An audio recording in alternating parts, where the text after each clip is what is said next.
After the bloodshed and chaos, all that remained were fields of bones, buried beneath the weight of the silence that followed. The butcher of Baghdad, Hulagu Khan, had moved on, his gaze now turned towards Syria. The Sultan of Aleppo, al-Nasir Yusuf, had refused to bow before Hulagu and the Mongol forces, despite the overwhelming tide of their power. In his arrogance, he believed his cities were strong enough to withstand any siege. Yet, the Mongol envoys that arrived bearing Hulagu's message were as cold and unyielding as the Khan himself.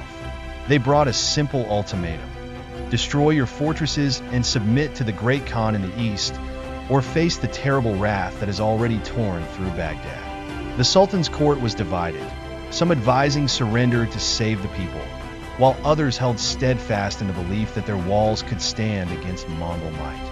But the air was thick with tension, for even as the Sultan rejected the offer, he could not escape the growing dread that the Mongol war machine would soon come for him. The decision was made.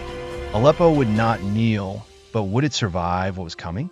One commander, Baybars, a man hardened by countless battles in the sands of Egypt, begged the Sultan to take action, to rally his armies and face the Mongols on the open field. His eyes, clouded by a cataract, saw beyond the arrogance of the Sultan's defense. He knew that no wall, no fortress, would hold against the Mongol tide. Yet the Sultan, consumed by his own pride and misjudgment, dismissed Baybar's counsel. With a heavy heart, Baybars gathered his followers, those who still believed in him, and set out on a path of his own, leaving Syria to face its grim fate. In the early months of 1260, death swept across the land. The Mongols breached the walls of Aleppo in less than a week, a city once proud and unbowed, now crumbling beneath the weight of Hulagu Khan's wrath. From the high citadel, the defenders, helpless and broken, were forced to watch as their people were slaughtered in the streets. Weeks passed before the garrison could hold out any longer, and they surrendered. Another fortress fell soon after, the defenders crushed under the Mongol juggernaut. It is written that when they came down under the amnesty promised by Hulagu Khan, his fury was unimaginable. He ordered their execution without mercy, sparing neither the men nor their wives and children. Al-Nasir Yusuf, the Sultan who had once dreamed of defying the Mongols, had fled, abandoning the city to its fate. Without a fight, Damascus surrendered, leaving the land in Mongol hands. The Mongols swiftly established their rule over the region, appointing their own administrators to govern the Syrian cities and effectively eradicating the last remnants of the Ayyubid dynasty. It was a stunning fall from grace for a dynasty that, only a decade earlier, had triumphed over the Crusaders in the battle for the Holy Land. The Ayyubids had captured King Louis IX of France, holding him for ransom, a symbol of their power and dominance. But in the midst of their victories, the Ayyubids were overthrown in Egypt by their own elite slave soldiers, the Mamluks. These Mamluks, who had once served their masters with loyalty, now sought power for themselves, and they plunged into infighting, tearing apart the very foundations of the dynasty they had helped build. Among them was Baybars, a distinguished Mamluk warrior, who had fled for his life when his rivals seized control. Now, he returned, not as a slave, but as a man determined to reclaim his destiny. In the court of the Mamluk Sultan, Qutuz, Baybars would seek to make peace with his nemesis and seize control of Egypt from those who had once betrayed him. In the shadows of a dying world, the stage was set for a new chapter in history, a chapter written in blood, ambition, and the fire of a warrior's resolve. If the winds of war are indeed stirring on the horizon, Baybars, now a seasoned warrior, will not run again. The boy who once fled before invaders has grown into a man who knows the price of defeat and the cost of survival. As a child, he had been torn from his homeland, the western steppe, when the Mongols came like a storm, scattering his people in all directions.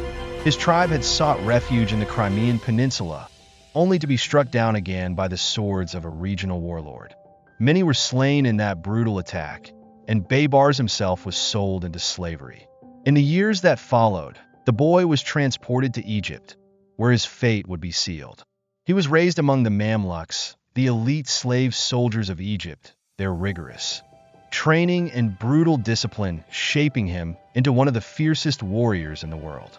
His people had been displaced by the Mongols, and now, as fate would have it, their shadow loomed large once more. In Cairo, where Baybars had come to understand the full depths of warfare, envoys arrived from Hulagu Khan. The message they bore was as chilling as it was clear. From the King of Kings, the Supreme Khan of the East and West, the soldiers of God on earth, came a warning to Sultan Qutuz. They proclaimed their divine wrath. We are the soldiers of God, created in his anger. Your fate lies in our hands. Submit to us before the veil is torn, for we will not be touched by tears.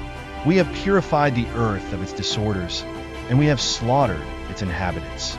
You are next. Tell your people, what land will offer you refuge? Which road can save you? Your prayers will not be heard, for we are the flame that will cleanse the earth. The envoys spoke with cruel certainty, warning that Hulagu's sword would soon be upon them. Hulagu has come with swords unsheathed and sharp, they said, and the mightiest of your people will be humbled. The children will die alongside the aged. You have until the flames of war reach you to make your choice. When the envoys delivered their message, Sultan Qutuz, standing resolute in the face of the Mongol threat, reacted with uncompromising fury. He ordered the Mongol envoys to be publicly executed, their bodies cleaved in half as a message to Hulagu and his army. The heads of the envoys were hung from Babswala, the southern gate of Cairo, where they would serve as a grim warning to all who passed. With a final, defiant shout to his people, Qutuz prepared for war. The Mamluks, led by Baybars, mounted their horses and rode out into the desert. Their blades, sharpened by years of fighting, gleamed in the harsh sun as they made their way to face the Mongol onslaught. Hulagu, for now, had turned his focus northward, to cooler lands and the death of his brother, the great Khan Manka, which further distracted him from his southern front. But the Mamluks knew that war was not far behind. They would stand as the last bastion against the Mongol tide, determined to protect their lands and their people, no matter the cost. The battle that would unfold would become a turning point not just for Baybars and Qutuz, but for the entire region. The Mongols had known the power of the sword. Now, they would come to understand the power of defiance and the unyielding resolve of those who would not surrender their freedom. The Mongol forces, having been left with only around 10,000 men, were under the command of General Kitbuka as they camped across Palestine. This sacred land, revered by Jews, Christians, and Muslims alike, had been plundered by the Mongols, but they had made little effort to consolidate their power there. The Mongols' disregard for the region's significance only sowed the seeds of unrest. As news of the Mamluk advance reached Kitbuka, he rallied his warriors, determined to meet the growing threat. Meanwhile, Sultan Qutuz and the Muslim Mamluk army made camp outside the Crusader city of Acre, a stronghold of the Franks and long-standing adversaries of Islam. In this crucible of conflict, some Christian factions, including the Georgians, Armenians, and even the rulers of Antioch and Tripoli, had submitted to the Mongols, now fighting alongside their new overlords. Kitbuka himself was a Christian, further complicating the allegiances of the region. However, the Crusaders in Acre refused to align themselves with the ruthless Mongol invaders, instead sending supplies to the Mamluks in a muted gesture of support. As the two forces prepared for confrontation, Baybars, ever the determined warrior, had already located the Mongol force near a spring called Ain Jalut. When the first light of dawn broke over the hills of southeastern Galilee, the Mamluk army set eyes upon their Mongol enemies. Though the Mamluks were bolstered by auxiliary troops, Bedouins, Syrians, and others, the core of the Mamluk army was made up of core Mamluks. These were men who had been sold as boys, raised in Islam, and rigorously trained in the art of war. They were expert horse archers and melee fighters, equipped with mail and lamellar armor, their horses armored as well. In contrast, the Mongol heavy cavalry bore intricate armor, some of it native to Mongolia, while the standard Mongol warriors rode light, with minimal armor but possessing unparalleled speed and agility. These Mongols had been trained in horsemanship and archery since childhood, and their mobility was unmatched on the battlefield. The battle began with a brutal charge from the Mongol heavy cavalry, their horses thundering as they smashed into the Mamluk line. A deadly volley of arrows followed, and Mamluks fell by the dozens. Sultan Qutuz felt the fear and hesitation spreading through his men, but with a voice as powerful as the storm raging around them, he shouted for them to hold their ground, to fight for Islam. He urged them to respond with a charge of their own, and they did. The clash of swords, axes, and spears filled the air as the Mamluks pushed back against the Mongol onslaught. On the Mongol left flank, an Ayyubid prince, once loyal to the Mamluks but now serving the Mongols, deserted with his troops, leaving an opening that the Mamluks quickly exploited.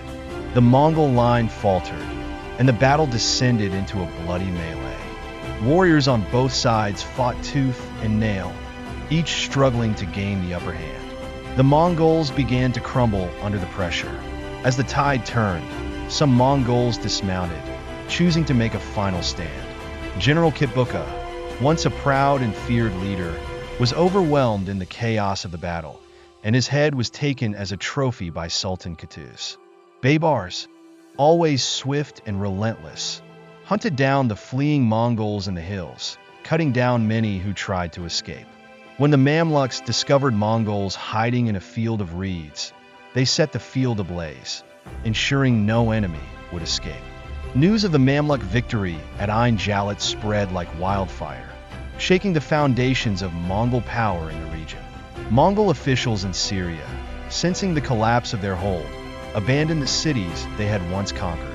The Mamluks swiftly moved to take control, reclaiming the cities and restoring their dominance.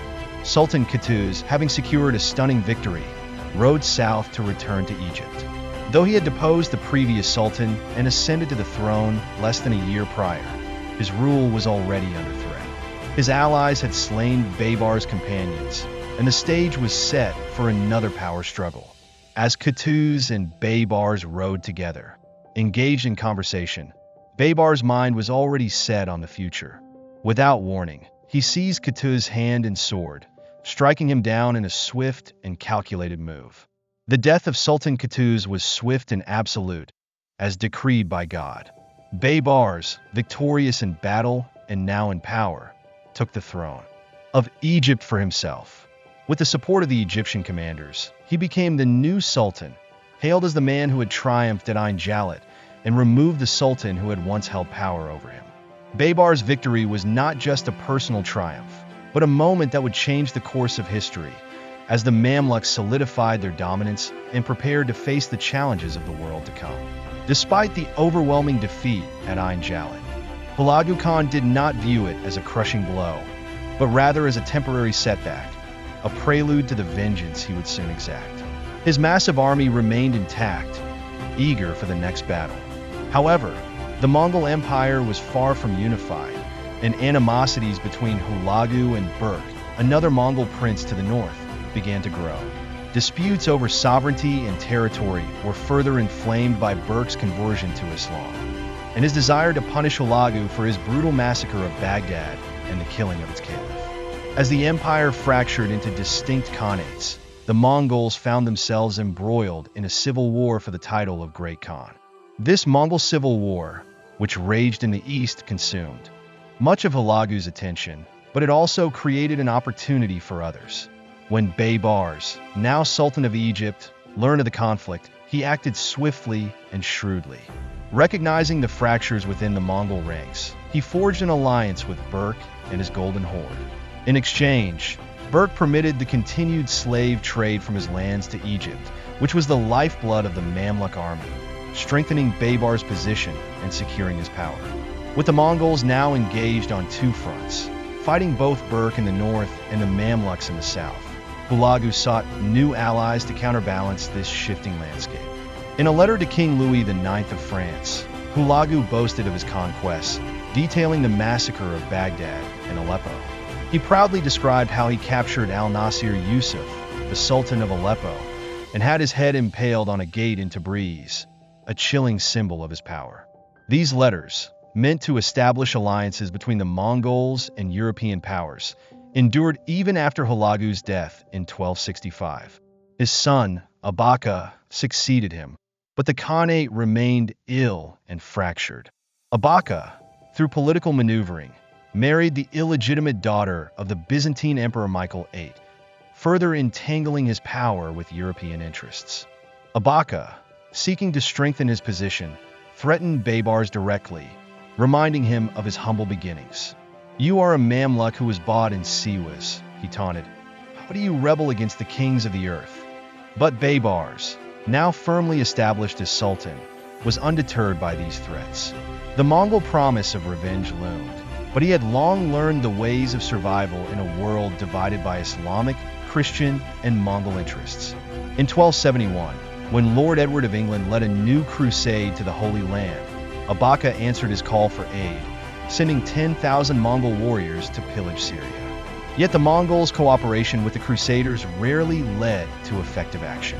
When Baybars emerged with his army to confront the Mongols, he found that they had already retreated back north. The Crusaders, unprepared and undisciplined, clashed with Baybars' Mamluks, but the tension between the various factions was ever present.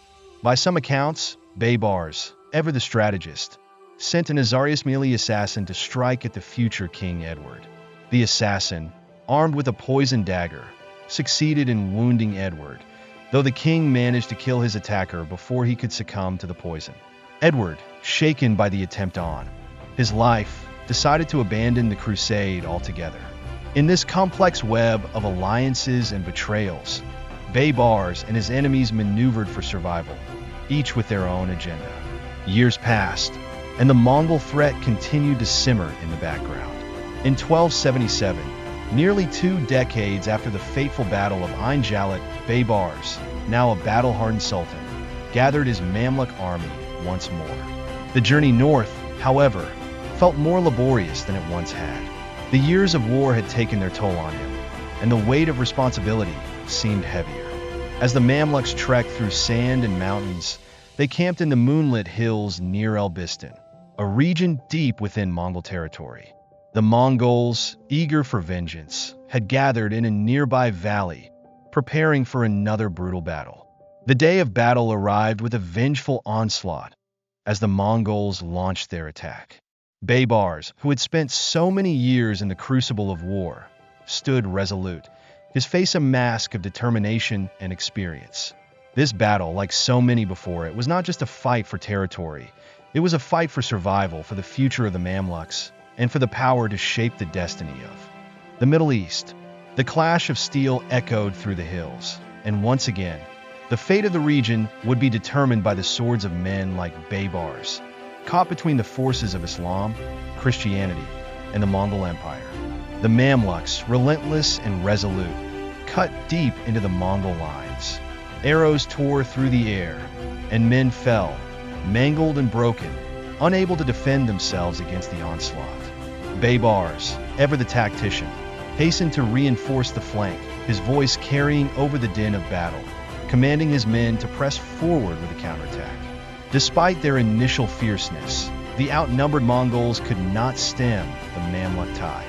The Mamluks, fueled by the momentum of victory, covered the retreating Mongols with a rain of blades and arrows, and the plains soon became a grisly tapestry of Mongol corpses. In the aftermath, the Mamluks stood victorious, the weight of their triumph felt in every heart. Yet, the celebration was tempered by the gravity of what had transpired. As the Islamic holiday of Eid approached, the Mamluk soldiers expected to revel in their success. But Baybars forbade the playing of celebratory drums. His voice, heavy with reflection, spoke of a humility that belied his military genius. "How can I rejoice?" he lamented. "I had believed that if 10,000 horsemen of my army were to meet 30,000 Mongols, I would defeat them. But I met only 7,000 Mongols with all my army. The Mongols aroused panic, and my army lost heart. Without Allah's grace, they would have defeated us." The victory, though hard won, did not feel like the ultimate triumph to Baybars. It was a sobering reminder that his army, despite their ferocity, was still vulnerable. Later that year, Baybars passed away. His death marked the end of an era, but his legacy endured in the fearsome Mamluk army he had built. Jalut had been the halt to the Mongol advance, but it was Baybars' cunning that had held the line and ensured the survival of the Mamluk state. His vision, his ability to read the battlefield and turn the tide of war, had been the key to preserving the region from Mongol domination.